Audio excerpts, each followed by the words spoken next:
ان الحمد للہ والصلاۃ والسلام علی رسول اللہ وعلی آلہ وصحبہ ومن والا، اما بعد۔ حوض کوثر، لاسٹ ہم نے میزان کیا تھا کہ انسانوں کے اعمال تولے جائیں گے میزان میں، انسان بھی تولے جائیں گے، اور انسانوں کو جو صحیفے دیے جائیں گے، scroll of good deeds and bad deeds, وہ بھی تولے جائیں گے۔ ہر چیز تولی جائے گی، ہر چیز کی قیمت ہوگی۔ اس کے بعد جو ہے وہ حوض کوثر ہے۔ ہم ایک سیکوینس میں نہیں جا رہے، کیونکہ یہ سیکوینس جو ہے وہ ہمیں صحیح سے قرآن حدیث سے پتہ نہیں کہ وہ سیکوینس کیا ہے، ٹھیک ہے، پہلے میزان ہے یا پہلے حوض ہے، یہ کیا ہے، تو سیکوینس میں نہیں جا رہے، ناٹ نیسسریلی۔ حوض کوثر کے بارے میں جو احادیث آتی ہیں اس کو ذکر کرتے ہیں۔ چلا، احادیث کم ہیں لیکن حوض کوثر کے بارے میں جو ہے وہ ہیں بہت زیادہ، یعنی اس کی صفات کے تعلق سے احادیث کم ہیں۔ ابو برزہ الاسلمی رضی اللہ تعالیٰ عنہ سے پوچھا گیا کہ کیا آپ نے نبی علیہ الصلوۃ والسلام سے حوض کوثر کے بارے میں سنا ہے؟ کہا 2 مرتبہ نہیں، 3 نہیں، 4 نہیں، 5 نہیں، کئی مرتبہ سنا ہے۔ اور جو شخص حوض کوثر کا انکار کرتا ہے، اللہ تعالیٰ اس کو اس میں سے پانی نہ پلائے۔ یہ کون صحابی کہہ رہے ہیں؟ اچھا، حوض کوثر کا کوئی انکار بھی کرتا تھا؟ ہاں، کچھ اہل البدع تھے جو اس وقت ظاہر ہوئے تھے، جیسے کہ تقدیر کا انکار کیا تھا، اور اسی طرح میزان کا انکار کیا تھا۔ ہم نے پچھلی کلاس میں پڑھا تھا، یاد ہے؟ پچھلی کلاس میں ہم نے پڑھا تھا، یاد نہیں ہے تو اچھا، یہ انکار کرتے کیوں ہیں؟ کیوں انکار کرتے ہیں؟ کوئی ایسے لوگ ہمیشہ آتے ہیں جو انکار کرتے ہیں، وہ انکار جو ہے وہ اپنے عقلی اصولوں کی بنیاد پر کرتے ہیں، ٹھیک ہے؟ یا تو حدیث کا کانٹینٹ ان کی عقل میں نہیں بیٹھ رہا ہوگا، ٹھیک ہے؟ مثال کے طور پر میزان کے تعلق سے، کہ میزان اعمال کو کیسے تول سکتا ہے؟ اعمال تو ایک مانوی چیز ہے، فزیکل چیز تو نہیں ہے کہ جس کو تولا جا سکے۔ ہم نے بتایا تھا کہ یہ عقلی، یعنی انٹلیکچولی بھی اور عقلی اس میں بھی پاسبل ہے، کیونکہ مانوی چیز تولی جاتی ہیں، جیسے کہ ٹیمپریچر ہم ناپتے ہیں، انرجی ہم کیلکولیٹ کرتے ہیں، ٹھیک ہے؟ تو وہ اس دور میں جو تھے ان کی سائنس ابھی اتنی مضبوط نہیں ہوئی تھی، تو انہوں نے انکار کر دیا تھا۔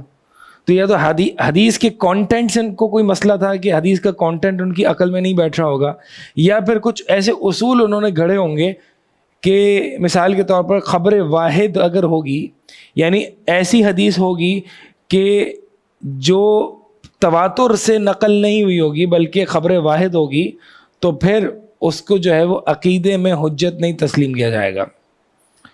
تو حوض کوثر کا بھی یہی معاملہ ہے کہ اس کو انکار اس لیے کیا جاتا ہے کیونکہ یہ احاد سے ثابت ہے، اور خبر احاد سے جو ہے وہ عقیدہ ان کے نزدیک ثابت نہیں ہوتا۔ لیکن ایسا کچھ نہیں ہے، خبر احاد ہو یا متواتر ہو، یہ کون جانتا ہے یہ سب متواتر احاد؟ اچھا، یہ چین آف نریشن کی کچھ بات ہے، ٹھیک ہے؟ تو اس کو میں سمجھاؤں گا تو ٹائم لگ جائے گا۔ بہرحال مقصد یہ ہے کہ خبر احاد ہو یا متواتر ہو، یہ دیکھا جاتا ہے کہ وہ سند جو کہ چین آف نریشن ہے وہ صحیح ہے یا نہیں، چاہے وہ ایک ہی کیوں نہ ہو، ٹھیک ہے؟ یہ نہیں دیکھا جاتا کہ کتنے لوگوں نے اس کو روایت کیا، یہ دیکھا جاتا ہے کہ کس نے کیا ہے، ٹھیک ہے؟ نبی علیہ الصلوۃ والسلام کی حدیث ہے، فرماتے ہیں کہ ہر نبی کا حوض ہوگا، اور ہر نبی کے حوض پہ ان کے پیروکار آئیں گے، متبعین آئیں گے، اور وَإِنَّهُمْ يُتَبَاهَوْنَ أَيُّهُمْ أَكْثَرُ وَارِدَةً، اور انبیاء جو ہیں وہ ایک دوسرے پر فخر کریں گے کہ کون ان کے حوض پر سب سے زیادہ ان کے پیروکار آتے ہیں، اور میں امید کرتا ہوں کہ میرے حوض پر سب سے زیادہ لوگ ہوں گے۔ یہ نبی علیہ السلام کا فرمان ہے۔ اس کا مطلب ایک یہ ہے کہ حرص ہو سکتی ہے، اور یہ ایک نیت ہو سکتی ہے کہ بھائی میری دعوت سے زیادہ لوگ متاثر ہوں، میرے ذریعے سے خیر زیادہ سے زیادہ لوگوں کو پہنچے۔ یہ کمپٹیشن ہے جو کہ مطلوب ہے۔ وَفِي ذَلِكَ فَلْيَتَنَافَسِ الْمُتَنَافِسُونَ، یہ کمپٹیشن مطلوب ہے۔ یہ کمپٹیشن مطلوب نہیں ہے کہ اس کو میں بٹھا دوں اور اپنی جو ہے وہ اپنی فالوئنگ بڑھاؤں، وہ نہیں، بلکہ یہ ہو سکتا ہے کہ اگر وہ کام کر رہا ہے دین کا تو میں اس سے زیادہ کام کروں تاکہ میرے ذریعے زیادہ لوگوں کو خیر پہنچے اور مجھے زیادہ ثواب ملے. ٹھیک ہے, اس طریقے سے تو جو ہے وہ جیسے کہ انبیاء علیہ السلام بھی ایک فخر کریں گے کہ کن کے پیروکار جو ہیں وہ ان کے حوض پر زیادہ آتے ہیں. تو ہر نبی کا حوض ہوگا, نبی علیہ الصلوۃ والسلام کا حوض جو ہے وہ اس پر سب سے زیادہ پیروکار ہوں گے. احادیث میں حوض کوثر کی کچھ صفات آتی ہیں, ذرا دیکھنا تو کیا ہے مسئلہ. حوض کوثر کی کچھ صفات آتی ہیں. یہ جو حوض ہے نا, حوض یہ نہر کوثر جو کہ جنت کی نہر ہے, اس سے یہ اس کا پانی ہے. ٹھیک ہے, اور حدیث میں جو اس کی صفات آتی ہیں وہ یہ آتی ہیں کہ یہ حوض اتنا, اس کی جو چوڑائی ہے وہ مدینہ سے عمان تک ہے, تقریباً 1000 کلومیٹر. اور اس میں جو جام ہوں گے یعنی جو ویسلز ہوں گے وہ ستاروں کی مانند, ستاروں کی عدد کے مطابق ہوں گے. اس میں جو پانی ہوگا وہ کستوری کی خوشبو سے بھی زیادہ خوشبودار ہوگا, شہد سے بھی زیادہ میٹھا ہوگا, دودھ سے بھی زیادہ سفید ہوگا, برف سے بھی زیادہ ٹھنڈا ہوگا. یہ کیا مطلب؟ سفید, دودھ سے بھی زیادہ سفید ہوگا اور شہد سے بھی زیادہ میٹھا ہوگا. یعنی یہ جو چیزیں ہیں نا, یہ ایک طریقے سے مثال بیان کی جاتی ہیں کہ یہ جو ہے نا, جیسے کہ ہم اردو میں کہتے ہیں نا, یہ دودھ کی طرح دھلا ہوا ہے. ٹھیک ہے, مثال بیان کی جاتی ہے کہ یہ جو ہے وہ دودھ کی طرح سفید ہے. یعنی ایک جب آپ نے ایگزیجریشن کرنی ہوتی ہے یا ہائٹ بتانی ہوتی ہے کسی چیز کی, تو یہ بتایا جاتا ہے, یہ مثال دے کے کہ یہ دودھ کی طرح کا سفید ہے. تو اس میں حوض کوثر میں کے بارے میں یہ بتایا جا رہا ہے کہ یہ جو سفید ہے نا, یہ جو جتنی ایگزیجریشن کے ذریعے مثالیں دی جاتی ہیں, اس سے بھی یعنی تمہاری سوچ سے اوپر سفید ہے. جہاں سفیدی تمہاری سوچ تک جاتی ہے نا, اس سے بھی زیادہ سفید ہے. جی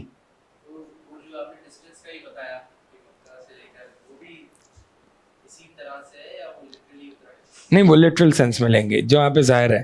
یہاں پہ جو یہ آتا ہے نا کہ اس سے بھی زیادہ, اس سے بھی, یہ بھی لٹرل سینس میں ہی ہے. مقصد بتلانے کا یہ ہے کہ یعنی تمہاری سوچ سے بھی زیادہ ہے.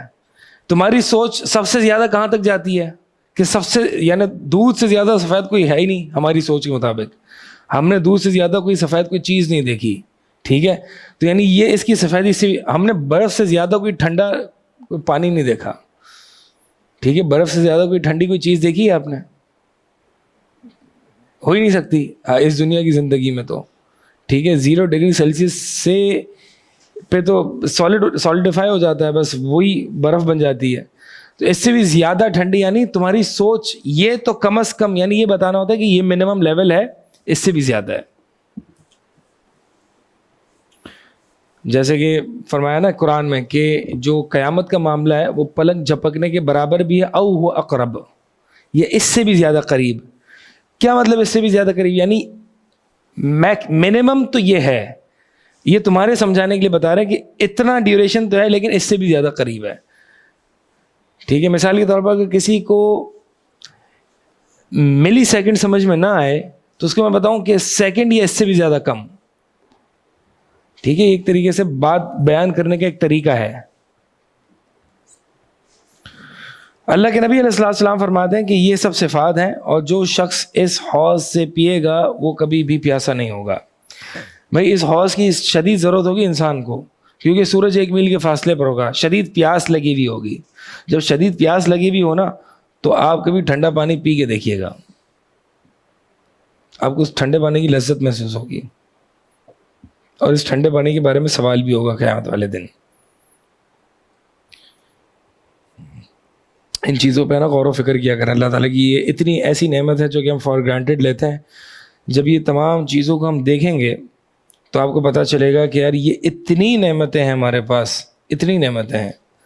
آپ یقین مانیے کہ میں ایک پیشنٹ کو ملنے گیا, اور ان کا جو ہے وہ ہوا کوئی, تو وہ جو ہے وہ کروٹ نہیں لے سکتے تھے. ٹھیک ہے, ان کو بس صرف سیدھا ہی سونا ہوتا تھا. اب ایک کروٹ لینا بظاہر تو ہمارے لیے تو کوئی چھوٹی موٹی نعمت ہے, لیکن ان سے پوچھیں کہ جو یہ کروٹ نہیں لے سکتے, جو لینا چاہتے لیکن نہیں لے سکتے. ٹھیک ہے, یہ اتنی چھوٹی چھوٹی نعمتیں جو ہمیں نگاہوں میں چھوٹی دکھتی ہیں لیکن بہت بڑی ہوتی ہیں. یہ اور یہ جو حوض کوثر کے جام ہوں گے یہ سونے اور چاندی کے ہوں گے. اچھا اس حوض پر آتا ہے کہ کافر جو ہوں گے ان کو ہٹا دیا جائے گا. ایک روایت میں آتا ہے بدعتی جو ہوں گے ان کو ہٹا دیا جائے گا. اور جو روایت ہے جو بدعتیوں والی روایت ہے وہ یہ ہے کہ عبداللہ بن مسعود رضی اللہ تعالیٰ عنہ فرماتے ہیں کہ نبی علیہ الصلوۃ والسلام نے فرمایا انا فرضتکم علی الحوض، میں پہلے حوض پر جا کے تمہارا انتظار کروں گا. ٹھیک ہے، میں پہلے جا کے انتظار کروں گا. تو ہم نے کیا کرنا ہے؟ ہم نے انتظار کرنا ہے. نبی علیہ السلام ہمارا انتظار کریں گے. ہمیں ڈھونڈنا ہے، جانا ہے. اور ڈھونڈنا یا جانا ہمیں کیسے؟ وہاں پہ ہمیں پتہ چلے گا نہیں. یہاں پہ اعمال ہوں گے، اللہ کے نبی علیہ السلام کی سنت کا پیروکار ہوگا تو وہاں خود بخود پہنچ جائے گا. ڈھونڈنے کی ضرورت نہیں پڑے گی. ٹھیک ہے شجاعت، ڈھونڈنے کی ضرورت نہیں پڑے گی. ابھی اس دنیا کی زندگی میں نبی علیہ السلام کو ڈھونڈ لیں، آخرت میں وہ مل جائیں گے انشاءاللہ. ہاں، قیامت کے دن اگر میں یہاں نہ ہوں تو مجھے یہاں ملنا. ہاں اچھا، کہاں ملنا؟ حدیث یاد ہے؟ 3 مقامات تھے جہاں پہ کوئی کسی کو نہیں پوچھے گا. حوض،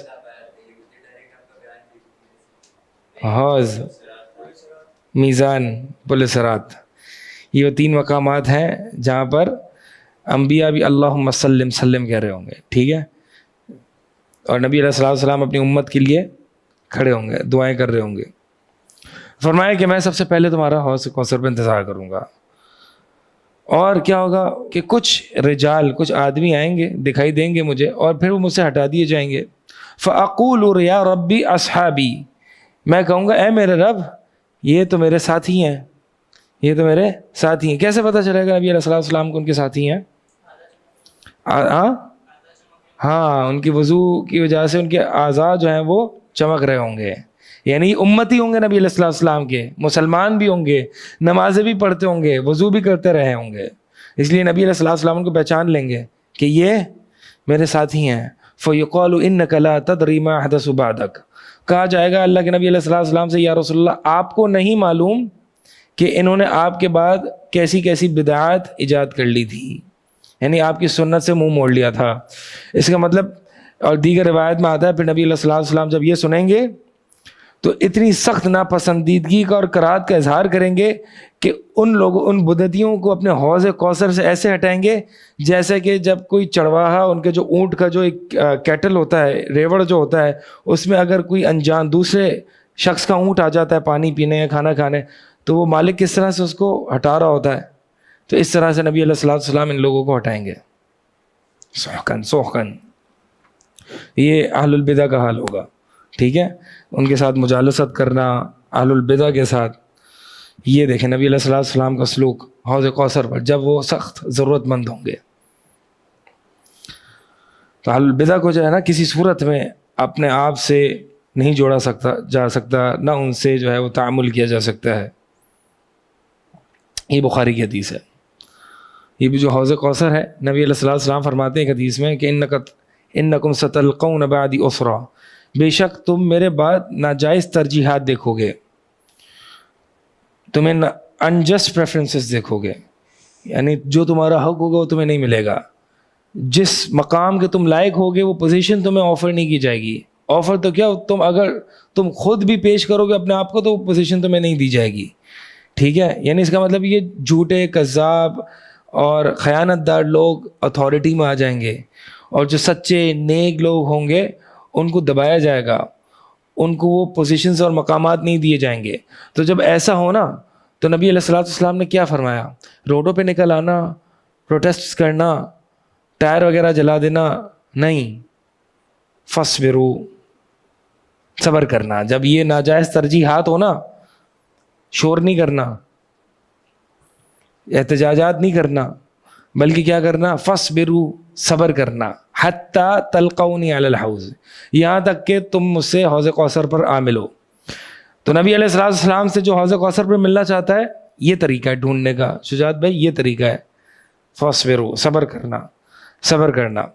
عثمان بن عفان رضی اللہ تعالیٰ عنہ کا محاصرہ ہوا تھا نا، عثمان بن عفان جو خوارج نے ان کو گھیر لیا تھا ان کے گھر کے باہر، تو انہوں نے کیا کہا تھا، لوگوں نے کہا آپ چاہیں تو ہم ان کے ساتھ قتال کریں، لڑیں، خون خراب ہو. نہیں، عثمان رضی اللہ تعالیٰ عنہ نے فرمایا نہیں، خون خراب ہوگا، میں نے جو ہے وہ نبی علیہ الصلوۃ والسلام سے کچھ باتیں سنی ہیں، میں صبر کرتا ہوں. عثمان بن عفان رضی اللہ تعالیٰ نے صبر کیا. تو بہرحال مقصد یہ ہے کہ یہ جو فتنے اور فسادات میں جو ہے نا اپنی انوالومنٹ کم رکھے. ہم نے دیکھے ابھی جو مثال کے طور پر حال میں ہی ایک فساد فی الارض برپا ہوا تھا، جلاؤ گھراؤ اور پروٹیسٹ اور پتہ نہیں کیا کیا، اس میں جو ہے وہ ہر بندے نے اپنی نسبت پارٹی سے جوڑی ہوئی تھی اور سامنے والے سے ایسے لڑا تھا جیسے کہ وہ کافر ہو. ٹھیک ہے، سامنے والا ایسے مخالف تھا جیسے کہ وہ کوئی کافر ہو. اور اس چیز میں بہت سارے دیندار لوگوں کو بھی ہم نے دیکھا کہ وہ بھی اس جو ہے وہ حزبیت کے شکار ہو گئے تھے. یہ جو ہے نا فتنے بڑی بری چیز ہے. اللہ کے نبی علیہ الصلوۃ والسلام نے فرمایا جب یہ فتنے ہو نا، اس میں کم سے کم انوالومنٹ رکھنا، یعنی بیٹھا ہوا شخص لیٹے ہوئے سے بہتر ہے، بیٹھا ہوا کھڑے ہوئے سے بہتر ہے، اور کھڑا ہوا چلنے والے سے بہتر ہے. یعنی جتنی اپنی انوالومنٹ آپ کم رکھیں گے ان فتنوں میں اتنا آپ کے لیے بہتر ہوگا. اور جو جھوٹے اور ظالم حکمران ہیں ان کی تعاون کرنا، نبی علیہ الصلوۃ والسلام نے فرمایا کہ جو شخص فلا تصدقوہم بکذبہم ولا تعینہم علی ظلمہم، کہ جو شخص تم حکمرانوں کی جھوٹ پر ان کی تصدیق نہ کرو اور ان کے جو ظلم ہے ان پر ان کی معاونت نہ کرو. فإن من صدقہم بکذبہم، جو شخص ان کی جھوٹ کی تصدیق کرے گا اور جو ان کی معاونت کرے گا ظلم پر، تو ان کو حوض کوثر کے پانی سے محروم کر دیا جائے گا. یہ ہے حوض کوثر. حوض کوثر سے پہلے ہم نے صراط کے بارے میں پڑھ لیا تھا کچھ. صراط کے بارے میں ایک حدیث ہم نے پڑھی، میں نے آپ کو بتائی نہیں تھی، وہ حدیث ہم پڑھ لیتے ہیں انشاءاللہ. وہ لمبی حدیث ہے، میں چاہ رہا ہوں کہ وہ حدیث آپ کے سامنے پڑھ دوں. حدیث بڑی اہم ہے وہ، اور یہ معاملہ ہوگا پل صراط سے تھوڑا سا پہلے. حدیث میں آتا ہے پل صراط سے یہ معاملہ پہلے ہوگا. اچھا، ایک مرتبہ نبی علیہ الصلوۃ والسلام صحابہ کے ساتھ بیٹھے ہیں. نبی علیہ الصلوۃ والسلام سے صحابہ پوچھتے ہیں کہ اے اللہ کے رسول، ہم اللہ تعالیٰ کو کل دیکھیں گے قیامت والے دن.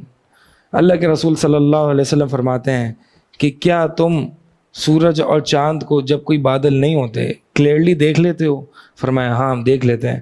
فرمایا نبی علیہ الصلوۃ والسلام نے کہ تم کل کو اللہ تعالیٰ کو بھی قیامت والے دن ایسے ہی کلیئرلی دیکھو گے، کوئی مشقت، کوئی تکلیف، کوئی کچھ نہیں ہوگا. پھر کیا ہوگا جی؟ پھر یہ ہوگا ایک پکارنے والا پکارے گا، ینادی منادن لیذهب کل قوم الی ما کانوا یعبدون. پھر ایک پکارنے والا پکارے گا کہ ہر وہ شخص جس کی دنیا میں عبادت کیا کرتا تھا وہ اپنے معبود کے پیچھے چلا جائے. تو لہٰذا فیذهب اصحاب الصلیب مع صلیبہم، جو صلیب والے ہیں، اصحاب الصلیب کون ہیں؟ کراس والے، یعنی کرسچنز. جو کرسچنز ہیں وہ اپنے صلیب کے پیچھے چلے جائیں. واصحاب الاوثان مع اوثانہم، اور جو بت پرست ہیں وہ بھی اپنے بتوں کے پیچھے چلے جائیں. اور ہر وہ شخص جو جس کی عبادت کیا کرتا تھا اس دنیا میں وہ اس کے پیچھے چلا جائے، اس کے ساتھ چلا جائے. یہاں تک کہ نبی علیہ الصلوۃ والسلام فرماتے ہیں کہ صرف وہ لوگ بچ جائیں گے جو اللہ کی عبادت کیا کرتے تھے، اور کچھ اہل کتاب کے کچھ بچے کچھ لوگ. پھر ان کے سامنے جو ہے وہ جہنم لائی جائے گی، پھر ان کے سامنے جہنم لائی جائے گی اور ان کو دکھایا جائے گا کأنہا سراب فیقال للیہود، یعنی ان کو سراب مراج کے طور پر دکھائی دی جائے گی. ان کو لگے گا کہ یہ جہنم نہیں ہے بلکہ یہ پانی ہے. تو پھر یہودیوں سے کہا جائے گا ما کنتم تعبدون، اے یہود ذرا بتاؤ تم کس کی عبادت کیا کرتے تھے دنیا میں؟ یہود کہیں گے کننا نعبد عزیر، ہم جو ہے وہ عزیر ابن اللہ کی عبادت کرتے تھے. فیقال، تو کہا جائے گا کہ یہ جو جاؤ پانی پیو. عزیر علیہ السلام نبی ہیں، تو عزیر کی ہم عبادت کیا کرتے تھے. یہودیوں سے ایک روایت میں آتا ہے پوچھا جائے گا اچھا بتاؤ کیا تم چاہتے ہو؟ وہ کہیں گے اللہ ہم پانی پینا چاہتے ہیں، پانی، پیاس بڑی سخت ہے. فرمایا جائے گا کہ یہ دیکھو یہ تمہیں دیکھ رہا ہے پانی، جاؤ پیو. جب وہ جائیں گے تو جہنم میں گر جائیں گے کیونکہ وہ تو سراب تھا. پھر اس کے بعد نصارہ سے کہا جائے گا کہ تم کس کی عبادت کیا کرتے تھے، تو وہ کہیں گے کہ ہم تو مسیح یعنی عیسیٰ علیہ السلام کی عبادت کیا کرتے تھے۔ کہا جائے گا جھوٹ بولتے ہو تم، اللہ تعالیٰ کا کوئی نہ بیٹا ہے نہ کوئی بیوی ہے۔ فما تریدون، اچھا بتاؤ تم کیا چاہتے ہو؟ کہیں گے نرید ان تسقینا یا ربنا، کہ اللہ ہم یہ چاہتے ہیں کہ تمہیں پانی پلا دے۔ فیقال اشربو، کہا جائے گا کہ چلو پانی پیو، وہ دیکھو پانی دکھ رہا ہے وہاں جا کے پیو، وہاں جائیں گے تو جہنم میں جا گریں گے۔ پھر یہاں تک کہ ایک گروہ بچے گا، اور وہ کون ہے؟ اللہ کی عبادت کرنے والے، اور ان میں منافقین بھی ہوں گے، ان کے ساتھ منافقین بھی ہوں گے، یہ بھی بچیں گے، کیونکہ بظاہر تو سب کو یہی لگ رہا ہوگا کہ یہ اللہ کی عبادت کرتے تھے۔ اللہ کی عبادت کرنے والے لوگ جو ہیں وہ بچ جائیں گے۔ پھر ان سے کہا جائے گا کہ تمہیں کیا ہوا ہے؟ سب لوگ تو جو ہے وہ اپنے اپنے رول ماڈل کے پیچھے چلے گئے جن کی دنیا میں پرستش کرتے تھے، تم کیوں کہیں نہیں گئے؟ تم یہاں کیوں ٹھہرے ہوئے ہو؟ اللہ تعالیٰ سے کیا کہیں گے؟ جواب سنیے، فارقناہم ونحن احوج منا الیہ اليوم، اے اللہ ہم دنیا میں ان سے الگ رہتے تھے، فارقناہم، ہم ان سے دنیا میں بھی الگ رہتے تھے، حالانکہ دنیا میں ہمیں ان کی زیادہ حاجت تھی آج کی بنسبت۔ دنیا میں ہمیں ان کی حاجت ہوتی تھی، ہمیں ایکسیپٹنس نہیں ملتی تھی، ہمیں سوشل ایکسیپٹنس نہیں ملتی تھی، ہمیں ان ہونا ہوتا تھا، لیکن یہ حاجت ہماری تھی، لیکن ہم پھر بھی ان سے الگ رہتے تھے۔ اس کا مطلب الگ رہنا مطلوب ہے، ٹھیک ہے؟ اگر ایک شخص جو اپنی کمپینین شپ چینج نہیں کرتا، اپنی صحبت چینج نہیں کرتا، اور کہتا ہے کہ نہیں ٹھیک ہے میں تو پریکٹسنگ ہوں نا، میں تو نمازیں پڑھ لیتا ہوں، کوئی مسئلہ نہیں ہے، نہیں، فارقناہم، یہ کہیں گے اللہ ہم تو دنیا میں بھی ان سے الگ تھے، تو ابھی کیسے چلے جائیں؟ اور دنیا میں تو ہم ان کے سخت حاجت مند تھے کہ آج سے زیادہ ہم دنیا پر ان کے حاجت مند تھے، ہمیں ان سے فائدے ملتے تھے، لیکن پھر بھی ہم نے وہ فائدوں کو چھوڑ دیا تیری خاطر، اور ہم الگ تھلگ رہتے تھے ان سے۔ اور ہم وَإِنَّا سَمِعْنَا مُنَادِي يُنَادِي، اور ہم نے سنا ایک پکارنے والے کو، اس سے پکارا کہ ہر وہ شخص جو ہے وہ اپنے معبود کے ساتھ چلا جائے، اور ہم نے ابھی تک اپنے معبود کو نہیں دیکھا، تو لہٰذا ہم اپنے معبود کا انتظار کر رہے ہیں۔ یہ کون کہہ رہے ہیں؟ یہ مسلمان مومنین کہہ رہے ہیں، وَإِنَّمَا نَنْتَظِرُ رَبَّنَا، ہم اپنے رب کا انتظار کر رہے ہیں۔ فَيَأْتِيهِمُ الْجَبَّارُ، حدیث میں آتا ہے پھر جبار یعنی اللہ تعالیٰ کی ایک صفت، اللہ تعالیٰ کا نام ہے جبار، ایسی صورت میں آتا ہے غیر صورت التی رأوا فی اول مرہ، جبار ایسی صورت میں آتا ہے یعنی اللہ تعالیٰ دوسری صورت میں آتا ہے، اس صورت کے علاوہ جو انہوں نے پہلے دیکھا ہوتا ہے۔ پہلے کب دیکھا ہوتا ہے؟ اس کا مطلب یہ ہے، اس حدیث میں دلیل ہے کہ پہلے بھی انہوں نے اللہ تعالیٰ کو قیامت کے میدان میں دیکھا ہوتا ہے، ٹھیک ہے؟ اس کا مطلب یہ ہے کہ اللہ تعالیٰ کو اس صورت میں منافقین بھی دیکھیں گے اور مومنین بھی دیکھیں گے۔ اس سے پہلے بھی مومنین نے دیکھا ہوا ہے اللہ کو قیامت والے دن، کب دیکھا ہے کیسے دیکھا ہے اللہ عالم، تو یعنی وہ اللہ کو دیکھ چکے ہوں گے۔ لیکن اس موقع پر جب اللہ تعالیٰ دوسری صورت میں آئے گا تو کہیں گے کہ کیا کہیں گے؟ فیقول انا، یعنی وہ اللہ تعالیٰ آئے گا اپنی دوسری صورت میں اور وہ کہے گا انا ربکم، اللہ تعالیٰ کہے گا میں تمہارا رب ہوں۔ فیقولون، تو وہ کہیں گے انت ربنا انت ربنا، کیا اللہ تو ہمارا رب ہے؟ فلا یکلمہ الا الانبیاء، انبیاء کے علاوہ کوئی بات نہیں کرے گا۔ فیقول هل بینکم وبینہ آیۃ تعرفونہ، ان سے کہا جائے گا کہ آپ کے پاس کوئی نشانی ہے کہ جس کے ذریعے تم اپنے رب کو پہچان سکو؟ تم ابھی انکار کر رہے ہو کہ میں آپ کا رب نہیں ہوں، تو تمہارے پاس کوئی ایسی نشانی ہے جس کے ذریعے تم اپنے رب کو پہچان سکو؟ فیقولون، تو وہ کہیں گے الساق، پنڈلی، جس کا سورہ قلم میں ذکر آتا ہے یوم یکشف عن ساق ویدعون الی السجود فلا یستطیعون، ویوم یکشف عن ساق، کہ جس دن پنڈلی سے حجاب کو ہٹایا جائے گا، ویدعون الی السجود، اور سجدے کی طرف بلائے جائیں گے، فلا یستطیعون، تو یہ منافقین جو ہے وہ سجدہ نہیں کر سکیں گے۔ خاشعۃ ابصارہم، تو ان کی نگاہیں جو ہیں وہ جھکی ہوئی ہوں گی ذلت کے مارے۔ تو بہرحال یہ کہیں گے کہ الساق، ہمیں اللہ تعالیٰ نے یہ کیسے پتہ چلا ان کو کہ یہ نشانی ہے؟ قرآن پڑھ کے نا، سورہ قلم میں انہوں نے پڑھا ہوگا، ٹھیک ہے؟ سورہ قلم میں انہوں نے پڑھا ہوگا کہ یہ وہ نشانی ہے کہ جس دن جبار جو ہے وہ اپنی ساق سے حجاب کو ہٹائے گا.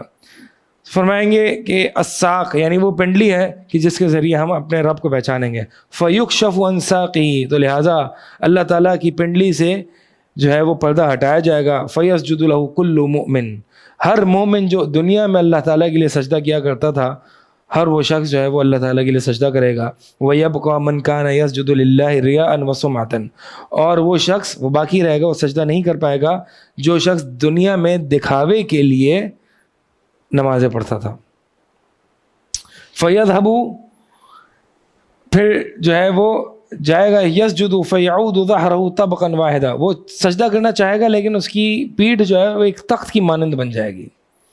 وہ سجدہ کرنے کے باوجود جو ہے وہ سجدہ نہیں کر سکے گا. یعنی یہ دکھاوا کرنے والے اور منافقین. پھر اس کے بعد جو ہے وہ پل صراط لایا جائے گا جو کہ جہنم کے اوپر رکھا جائے گا. تو اس کا مطلب یہ پل صراط سے پہلے یہ معاملہ ہوگا. ٹھیک ہے. پھر اس کے بعد جب پل صراط آئے گا، اور پل صراط پہ بعض اہل علم کا کہنا ہے کہ پل صراط پہ جو ہے وہ صرف وہ لوگ گزریں گے جو کہ ایمان والے ہیں. پل صراط کی کچھ صفات جو ہیں وہ ہم نے ذکر کی تھی پچھلی کلاس میں. پھر اس کے بعد جو لوگ پل صراط سے جہنم کی طرف گر جائیں گے، اللہ تعالیٰ ہم سب کی حفاظت فرمائے. تو جو لوگ پل صراط کراس کر لیں گے، آگے حدیث لمبی ہے، پڑھ نہیں رہا، اس کا خلاصہ بتا دیتا ہوں. پل صراط جو کراس کر کے چلے جائیں گے، یعنی کچھ تو ایسے ہوں گے جو کہ پلک جھپکنے کی اسپیڈ سے گزریں گے، کچھ لوگ بجلی کی اسپیڈ سے، کچھ لوگ تیز گھوڑے کی رفتار کی اسپیڈ سے، کچھ لوگ بھاگنے کی اسپیڈ سے، کچھ لوگ چلنے کی اسپیڈ سے، کچھ لوگ گرتے پڑتے کرال کرتے کرتے زخمی ہوتے ہوتے گزریں گے، اور کچھ لوگ جہنم میں ہی گر جائیں گے. تو جب وہ لوگ جو گزر چکے ہوں گے، جنہوں نے پل کراس کر لیا ہوگا، وہ دیکھیں گے کہ کچھ لوگ جہنم میں گر گئے. اللہ کے نبی علیہ الصلوۃ والسلام فرماتے ہیں کہ تم لوگ کل کو اللہ کے دربار میں جتنا تم مجھ سے سفارش کرتے ہو اور مطالبات کرتے ہو، اللہ تعالیٰ کے دربار میں تم اس سے زیادہ اپنے بھائیوں کے بارے میں مطالبات کرو گے اور کہو گے یا اللہ یہ ہمارے بھائی تھے، یصلون معنا ویصومون معنا ویحجون معنا، اے اللہ یہ ہمارے بھائی تھے جو ہمارے ساتھ نمازیں پڑھتے تھے، روزے رکھتے تھے، ہمارے ساتھ حج کرتے تھے. اللہ تعالیٰ فرمائے گا جاؤ جہنم میں جس کو جانتے ہو اس کو نکال کے لے آؤ. جائیں گے، پہچان لیں گے ان کے چہرے جو ہے، یعنی ان کی ماتھے کو آگ نے نہیں چھوا ہوگا، کیونکہ وہ نماز یعنی اس ماتھے کے ذریعے انہوں نے نماز پڑھی ہوگی، سجدے کیے ہوں گے. تو آگ جو یعنی آگ میں آپ دیکھیں نمازی بھی لوگ جا رہے ہیں، روزے دار بھی جا رہے ہیں.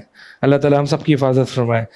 تو واپس آ جائیں گے، پھر سے سفارش کریں گے. اللہ تعالیٰ کہے گا جاؤ جس کے دل میں ایک دینار اشرفی کے برابر بھی ایمان ہے اس کو نکال کے لے آؤ. وہ نکال کے لے آئیں گے. پھر جائیں گے، یا اللہ تعالیٰ اجازت دے گا جس کے دل میں نصف دینار کے برابر بھی ایمان ہے اس کو لے آؤ، اس کو بھی نکال کے لے آئیں گے.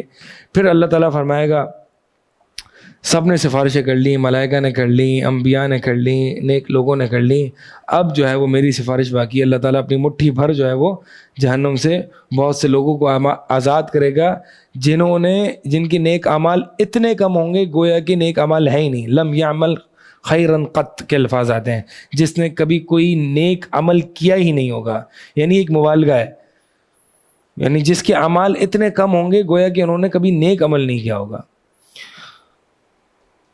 تو یہ پل صراط سے پہلے کی کچھ مناظر ہیں. اور پل صراط پہ جو ہے نا ہر شخص نے وارد ہونا ہے، ہر شخص نے وارد ہونا ہے. قرآن میں جو آیت آتی ہے نا وَإِن مِّنكُمْ إِلَّا وَارِدُهَا، یہ جہنم کے بارے میں آتی ہے، اس لیے اہل علم کا اس میں اختلاف ہے. قرآن میں جو الفاظ ہیں اِن مِّنكُمْ إِلَّا وَارِدُهَا، تم میں سے کوئی نہیں مگر اس میں وارد ہوگا. وارد بمعنی، ابھی تھوڑا سا علمی بات ہے، وارد بمعنی دخول ہے بعض اہل علم کے نزدیک. تو اس لیے انہوں نے کہا کہ یہاں پہ دخول مراد ہے کہ ہر شخص جہنم میں داخل ہوگا، ہر شخص جہنم میں داخل ہوگا. لیکن یہ بات اہل علم کا یہ موقف جو ہے وہ صحیح معلوم نہیں ہوتا، اللہ عالم. جو دوسرا موقف ہے وہ ورود کا، وہ یہ ہے کہ گزر ہوگا. تو ورود بمعنی مرور بھی ہوتا ہے اور ورود بمعنی دخول بھی ہوتا ہے. ٹھیک ہے، داخل ہونا اور گزرنا. تو یہاں پہ وَإِن مِّنكُمْ إِلَّا وَارِدُهَا جو ہے نا، یہاں پہ معنی یہ ہے کہ ہر شخص کا جہنم سے گزر ہوگا. اسی لیے فرمایا ثُمَّ نُنَجِّي الَّذِينَ اتَّقَوْا، پھر ہم ان لوگوں کو نجات دے دیں گے کہ جو متقی تھے، تقوی اختیار کرتے تھے. اسی لیے سلف صالحین فرمایا کرتے تھے کہ اللہ تعالیٰ نے اس چیز کی تو گارنٹی دی ہے بھائی کہ ہر شخص کا اس کے اوپر سے ورود ہوگا، جہنم سے گزر ہوگا، اس کی تو گارنٹی ہے. لیکن اس کی گارنٹی نہیں ہے کہ نجات ملے گی یا نہیں ملے گی. تو اس لیے اس نجات کے لیے انسان کو کوشش کرنی چاہیے. اگلی کلاس انشاءاللہ ہم جنت اور جہنم کے بارے میں رکھیں گے، لیکن اس سے پہلے کچھ ایک دو باتیں ذکر کر دوں تاکہ ہم ڈائریکٹ جو ہے وہ جنت اور جہنم کی جو تفصیلات احادیث میں آئی ہیں اس کو اختصار کے ساتھ ہم اگلی کلاس میں ذکر کریں گے. لیکن آج میں آپ کے سامنے یہ بیان کرنا چاہوں گا کچھ انٹروڈکٹری باتیں جنت اور جہنم کے تعلق سے، اور وہ یہ ہیں کہ جنت جو ہے فساد بھائی، جنت اور جہنم کیا یہ موجود ہیں یا نہیں؟ موجود ہیں.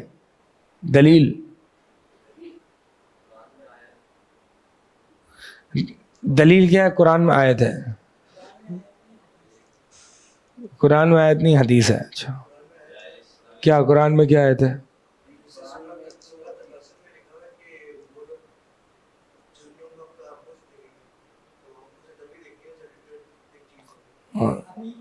اب بھی موجود ہے یا نہیں؟ ہاں موجود ہے. کہاں ہے؟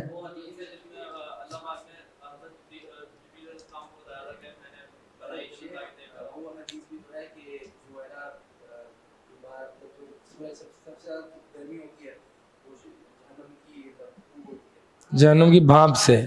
جی، اور بھی بہت ساری حدیثیں. نبی علیہ السلام جو ہیں وہ ایک موقع پر صلاۃ الخسوف پڑھ رہے تھے، تو آپ صلی اللہ علیہ وسلم جو ہے وہ نماز میں اپنی آگے بڑھے، پھر پیچھے ہوئے. تو صحابہ نے پوچھا کہ ہم نے آپ کو نماز میں یہ کرتے ہوئے دیکھا.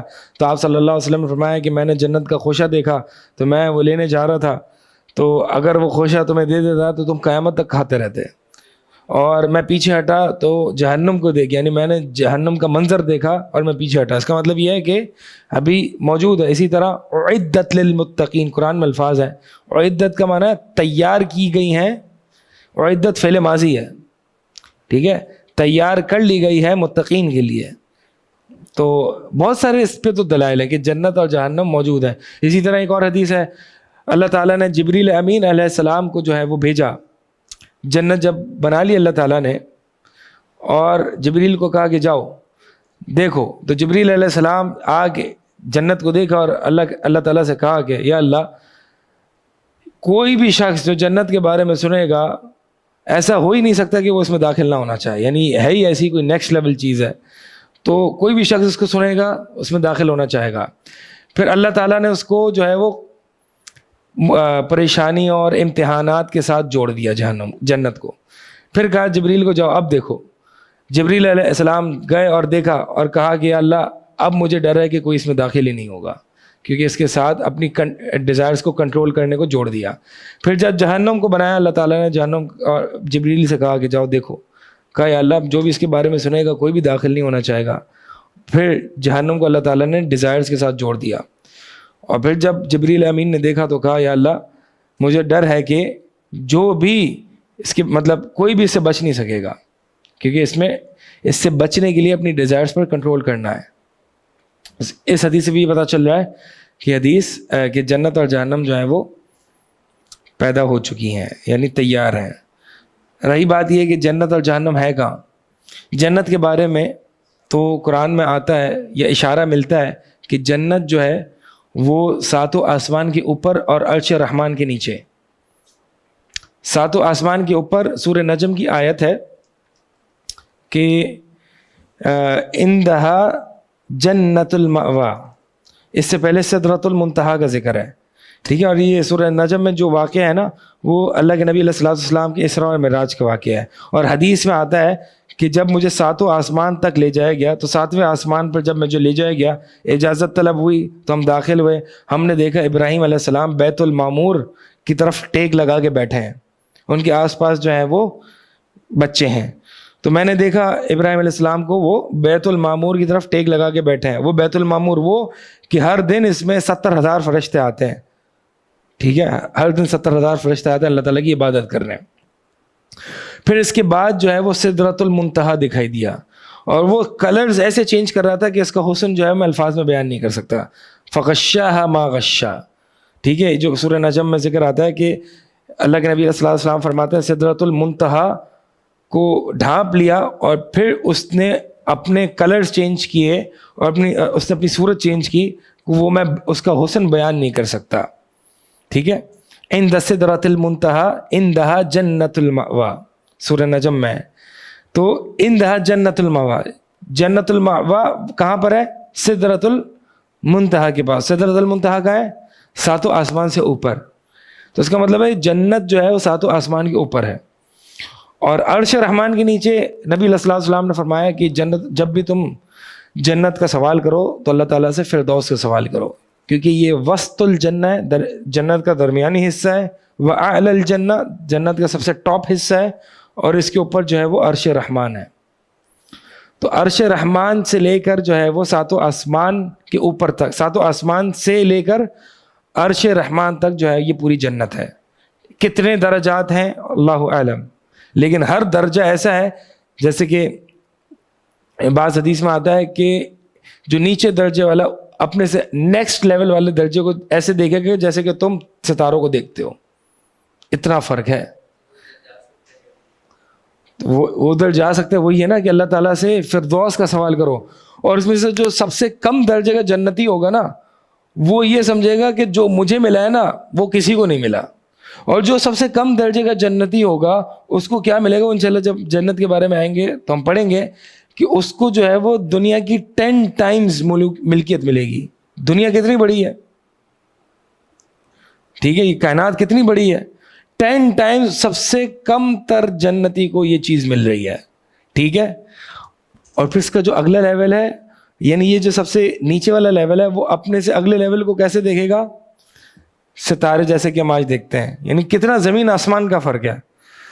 تو اس کا مطلب جو سب سے کم درجے کا جنتی ہے اور جو اس سے نیکسٹ لیول والا ہے، اس کے درمیان اتنا فرق ہوگا، تو سب سے جو کم درجے کا اور جنت الفردوس والے کا تو کوئی بیان ہی نہیں کیا جا سکتا. تو بھائی ایم فار بگر. ٹھیک ہے، سب سے جو اونچا ہے نا اس کے لیے ایم کرو. ہم جو کہتے ہیں بس جنت میں چلے جائیں. صحابہ جو ہے نا، صحابہ کو یہ چیز پریشان کرتی تھی کہ یا رسول اللہ، آج تو آپ کی محفل میں ہوتے ہیں، کل کو اللہ تعالیٰ نے آپ کو جنت میں داخل کر دیا اور ہمیں بھی اگر کر دیا جس کی ہم امید رکھتے ہیں اللہ تعالیٰ سے، تو آپ کہاں ہوں گے، ہم کہاں ہوں گے؟ تو یہ چیز ہمیں پریشان کر رہی ہے کہ ہم آپ کے ساتھ نہیں ہوں گے. نبی علیہ الصلوۃ والسلام نے فرمایا کہ وہ شخص جس سے محبت کرتا ہے کل کو جنت میں اسی کے ساتھ ہوگا.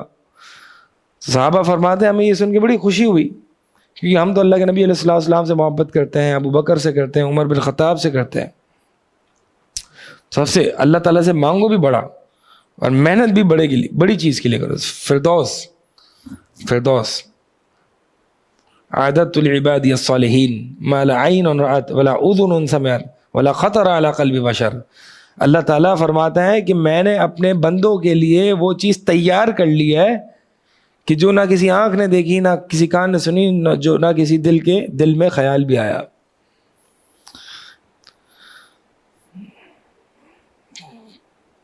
ایک اور چیز، اور وہ یہ ہے کہ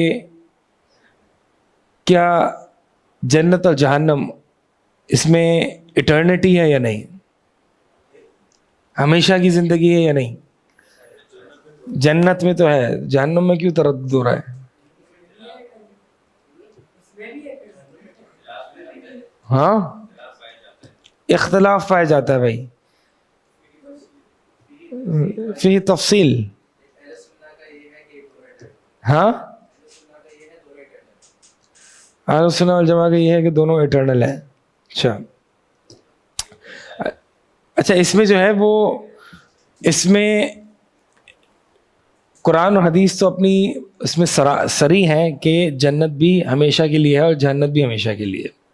ٹھیک ہے، لیکن کچھ ایک دو صحابہ سے یہ بات ملتی ہے کہ جہنم جو ہے وہ ایک وقت آئے گا کہ وہ ختم کر دی جائے گی، لیکن ان کی اسانید جو ہیں وہ منقطع ہیں، ان کی چین آف ریلیشنز ویک ہیں. ٹھیک ہے، اس بنیاد پر کچھ اگر علماء نے یہ بات کہی ہے کہ جہنم ہمیشہ کے لیے نہیں ہے، تو وہ ان صحابہ کی کچھ اس بات پر کہی ہے، لیکن میں نے کو بتایا کہ یہ سند جو ہے وہ صحابی تک ویک ہے. تو صحیح جو راجح بات ہے وہ یہی ہے کہ جنت اور جہنم دونوں ہمیشہ کے لیے ہیں. ٹھیک ہے، اور یہ ہمیشہ کے لیے ہے، یہ کوئی مطلب ایسا نہیں ہے کہ یہ کوئی عجیب بات ہے. جہنم اگر ہمیشہ کے لیے، بہت سے لوگوں کو یہ بات سمجھ میں نہیں آتی کہ یار ایک محدود, اچھا چلیں بتائیں, ایک انٹلیکچوئل سوال ہے, ایک محدود جرم کے لیے لامحدود پنشمنٹ, یعنی ایک مثال کے طور پہ ایک شخص ہے, وہ کفر کرتا ہے, 70 سالہ زندگی ہے اس کی, 70 سالہ زندگی کے بدلے میں اس کو انفینائٹ پنشمنٹ ہے. از دس جسٹس؟ یعنی یہ ایتھیسٹ جو ہے وہ آپ پہ اعتراض کرتے ہیں, is this justice? Yes, who is going to answer? Justice ہے یہ تو ہم سب مانتے ہیں, الحمدللہ مسلمان ہیں. ہاؤ؟ اس کو چانسز بھی ملے تھے لیکن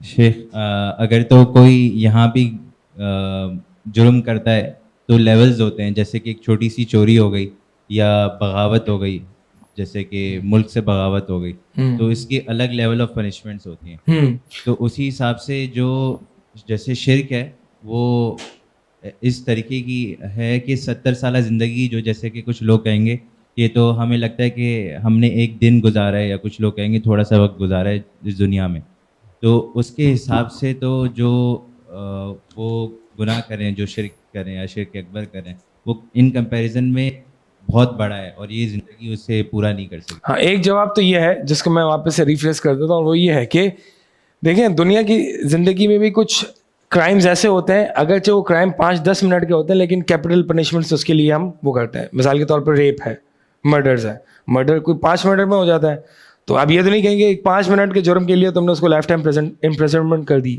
یا کیپٹل پنشمنٹ دے دی, یہ ڈیتھ پینلٹی سنا دی, ٹھیک ہے. تو کچھ جرائم ایسے ہوتے ہیں کہ جن کی لائف ٹائم پنشمنٹ ہوتی ہے اور یہ انجسٹس نہیں ہوتا, کیونکہ وہ اتنے ہینیس سنس یا ہینیس کرائمز ہوتے ہیں, ٹھیک ہے. ایک تو بات یہ ہے. دوسری جو قرآن کی دلیل ہے, آپ بتائیں. بس چھوڑیں, یہ جو ہے نا وہ کہیں اور سے آ رہا ہے, آپ بتائیں.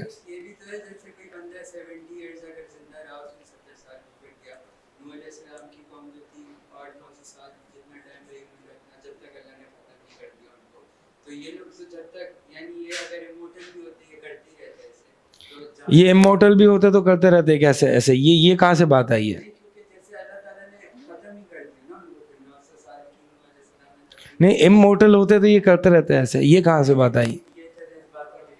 یہ بات صحیح کر رہے ہیں آپ, یہ قرآن کی بات ہے, اور وہ یہ ہے کہ یہ قرآن نے فرمایا کہ یہ اللہ تعالیٰ سے کل کو قیامت والے دن چانس مانگ رہے ہوں گے, یا اللہ ایک اور چانس, ہم نے غلطی کر دی, اب ہم جائیں گے نیک بن جائیں گے. اللہ تعالیٰ فرماتے ہیں یہ جہنم کا آج دیکھ لیا انہوں نے, ان کو پتہ چل گیا جہنم کیسی ہے, اپنی آنکھوں سے ایکسپیرینس کر لیا, اگر ان کو میں دوبارہ لوٹاؤں گا نا یہ دوبارہ اپنی حرکتوں میں رہیں گے, کفر اور شرک میں رہیں گے. یہ جھوٹ بول رہے ہیں ابھی کہ ہم نیک بن جائیں گے, کیونکہ جن کی طبیعت میں خباثت ہے نا وہ خباثت رہے گی. یہی بات ہے, بات اصل میں بات قرآن نے وہی کی ہے, ٹھیک ہے. اس کو تھوڑا سا میں ریفریز کیا ہے, قرآن نے بات وہی کی ہے کہ اگر اس کو ہمیشہ کی زندگی دی جائے نا تو یہ ہمیشہ شرک کرے گا, ٹھیک ہے. تو یہ اب جو قرآن ہمیں یہ بتا رہا ہے کہ ہمیشہ جو مشرک ہے وہ ہمیشہ کا جہنمی ہے, وہی قرآن ہمیں یہ بتا رہا ہے کہ یہ جو مشرک جو کہ ہمیشہ کا جہنمی ہمیشہ کا ہی مشرک ہے, صحیح ہے. تو قرآن نے الحمدللہ یہ سیٹسفائی کیا ہے ہمیں. آپ کیا کوئی کچھ بتا رہے تھے, کوئی کیا ہے وہ؟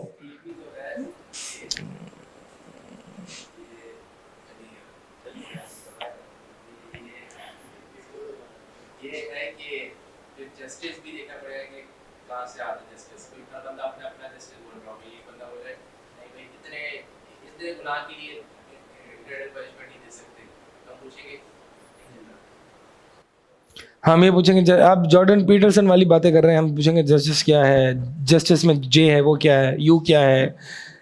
ہاں, یہ بہرحال بات ہو سکتی ہے اس پہ کہ بھائی جسٹس جو تم بات کرو جسٹس کیا ہے, ٹھیک ہے.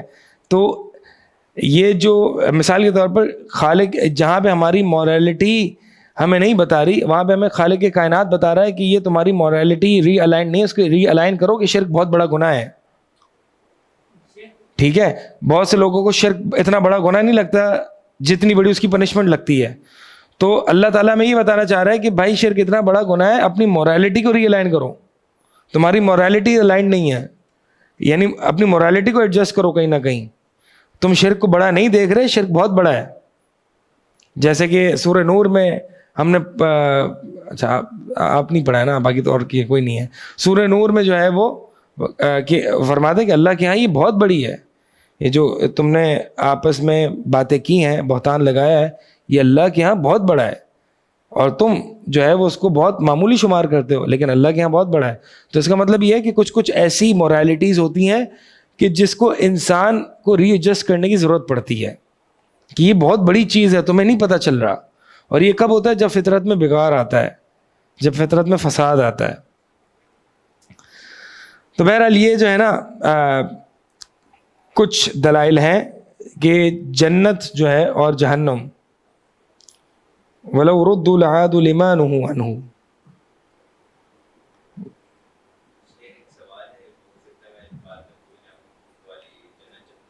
اچھا آیت ہے وَلَوْ رُدُّوا لَعَادُوا لِمَا نُهُوا عَنْهُ, إِلَى نُهُوا عَنْهُ نہیں ہے, لِمَا نُهُوا عَنْهُ وَإِنَّهُمْ لَكَاذِبُونَ. جی آپ سوال کر رہے تھے کچھ. یہ ہے تو اس سے ریلیٹڈ جنت اور جہنم کی جب ہم کریں گے, لیکن ہو سکتا ہے جب بھول جاؤں, اس لیے پوچھ رہا ہوں ابھی. وہ یہ ہے کہ ہمیں یہ سوال آتا ہے کہ اگر اللہ تعالیٰ کو پتا تھا کہ جنت اور جہنم میں کوئی شخص جائے گا تو پھر دنیا کیوں بنائی, تو اس سے کیسے آنسر کر سکتے ہیں؟ حجت قائم کرنے کے لیے. اگر اللہ تعالیٰ کو علم ہے کہ کون جنت میں جائے گا کون جہنم میں جائے گا, اگر اللہ تعالیٰ اپنے علم کی بنیاد پر صرف سزا اور جزا دیتا تو کل کو ہمیں یہ کہنے کا موقع مل سکتا تھا یا اللہ ہم نے تو ابھی تک کیا ہی نہیں ہے.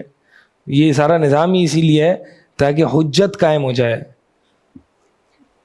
تبھی انسان کے اعضاء کل کو خود گواہی دیں گے نا, تبھی انسان کے اعضاء کل کو خود گواہی دیں گے.